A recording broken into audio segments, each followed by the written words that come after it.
On to the next one, checking out the best running backs in the NFL. Welcome to the Rines Report with your host, Tristan Blake Rines. Starting the list off at number 5 is Alvin Kamara of the New Orleans Saints. He narrowly beat out Dalvin Cook on my list, and although Cook had a really nice 2019 season, given that his contract disputes are happening right now, I think that Alvin Kamara walking into this offseason has a little bit more stability, a little more focus, and I think it's going to translate into this upcoming season. Pairing him up with Drew Brees and Michael Thomas as the key playmakers in the Saints offense, Alvin Kamara brings an especially valuable asset to the Saints offense as an incredible dual threat contributor to the Saints overall scheme. Now, his ability to take the ball out of the backfield and run between the tackles is very solid. It's at an elite level. His ability to make defenders miss and bounce off of him is incredible, and what adds to his game is that versatility, taking passes out of the backfield and turning those into big chunk plays into touchdowns. And while in 2018 he had over 15 touchdowns last season, seeing those numbers dip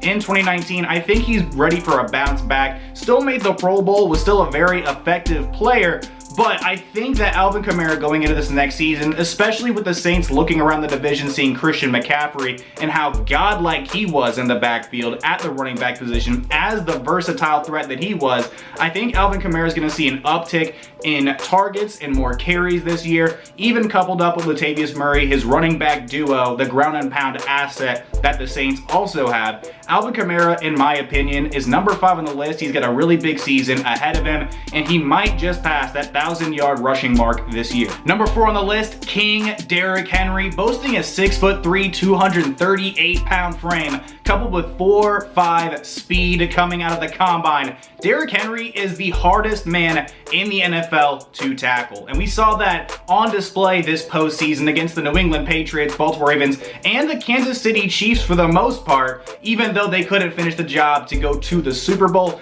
King Derrick Henry is setting himself up for a huge payday. His backfield commodore quarterback Ryan Tannehill getting a huge payday as the next franchise quarterback of the Tennessee Titans. Derrick Henry is absolutely due for a big contract extension, as well as big as running backs get as far as contracts go these days. Maybe not the number 1 contract, but Derrick Henry is absolutely worth the price of admission. The fact that at every single level, it is difficult to tackle him. It takes more than one person to get him on the ground. Defensive linemen have trouble doing it by themselves. Linebackers, cornerbacks, safeties can't do it by themselves. Derrick Henry brings, a very ground and pound and beat down the defense through all 4 quarters asset to the Tennessee Titans.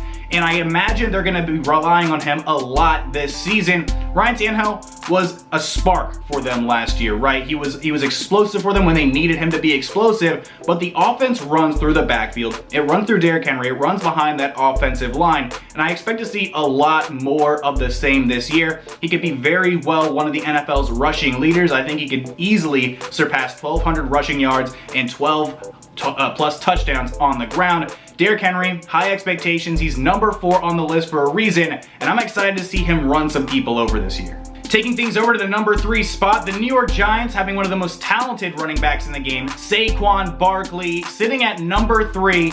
And the top 5s are always really weird, but I think that number 3 is perfect for Saquon Barkley because he's incredibly talented and meticulous physically in his preparations. We see all sorts of workout videos of the man with the godlike quads getting after it during the offseason, during the season. The man is a physical freak, a pure athlete who runs a 4.4 40-yard dash. He can go over you, he can go through you, he can go around you, he can make plays in the receiving game.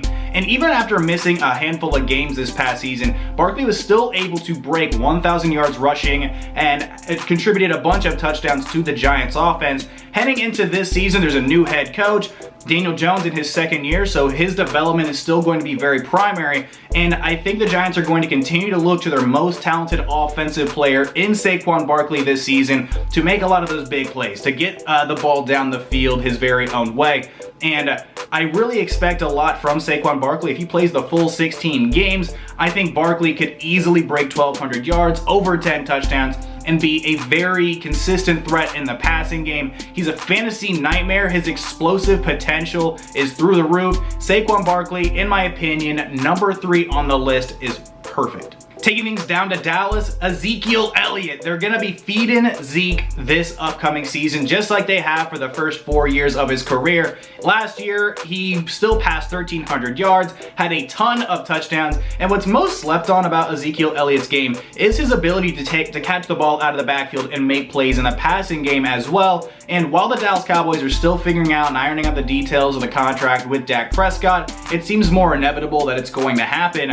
Ezekiel Elliott's still going to be a premier talent on this offense. That includes new additions in CD Lamb, Amari Cooper sticking around, and Michael Gallup still in the receiving core. A lot of very talented players, and the offensive line as a whole still dirt nasty down there in Dallas. I expect Ezekiel Elliott this upcoming season to still break over 1,300 yards, to have, a ton of touchdowns, to be one of the premier running backs in the NFL. Ezekiel Elliott, since day one, has been one of the best running backs in the NFL. His ability to ground and pound and, pick up easy yards. Falling forward, the man seems to pick up 5 yards a carry. And Ezekiel Elliott's home run potential is there every single game. And you watch his game, he might not have the most explosion, and he might not have, every single play being a home run hit, but the dude picks up yards, he's consistent, and as long as you keep on feeding Zeke, he's going to keep on picking up first downs. And finally, at number 1, Run CMC himself, the Offensive Player of the Year candidate from last season with over 100 receptions, over 2,300 scrimmage yards on the year and 19 touchdowns. Christian McCaffrey is undoubtedly the best running back in the NFL, and heading into 2020, I absolutely see it continuing to be the trend. The amount of times that the Carolina Panthers gave him the ball last season, I think is still going to translate heading into this year with new quarterback Teddy Bridgewater and new head coach Matt Rule. So McCaffrey's still going to be relied on very heavily heading into the 2020 season, and hopefully, his body can continue to take all sorts of hits. Again, with 100+ receptions and over 1,000 rushing yards and 1,000 yards receiving and all those touchdowns, between all those magnificent numbers come a lot of hits. So my biggest worry for Christian McCaffrey is sustainability on the health side. He does take very, very good care of himself, so I think he's going to be in tip-top shape, going to be in great condition heading into the 2020 season. As long as he can continue to stay healthy, Christian McCaffrey is undoubtedly the best running back in football, and his ability to be versatile, catch balls out of the backfield, he's a great route runner in the receiving game, separates him from his, his counterparts, right, across the league. His ability to run meticulously very, very good routes for a running back and have very good chemistry with his quarterbacks, no matter who it seems to be, is what helps separate him and give him the opportunity to make all sorts of plays. He's a fantasy nightmare this upcoming season. He's probably going to be the number 1 overall pick on draft boards everywhere, and I'm excited to see what Christian McCaffrey can bring to the table in 2020. But thank you so much for watching the video. All my social medias are down in the description below. Feel free to also drop a comment. Which position group do you think I should talk about next? Feel free to also stick around, watch some more content. The newest video popping up on the screen for you right now. Feel free to subscribe, get the bell to know every single time I'm dropping a video, share, like, and I'm gonna catch you in the next one. Adios.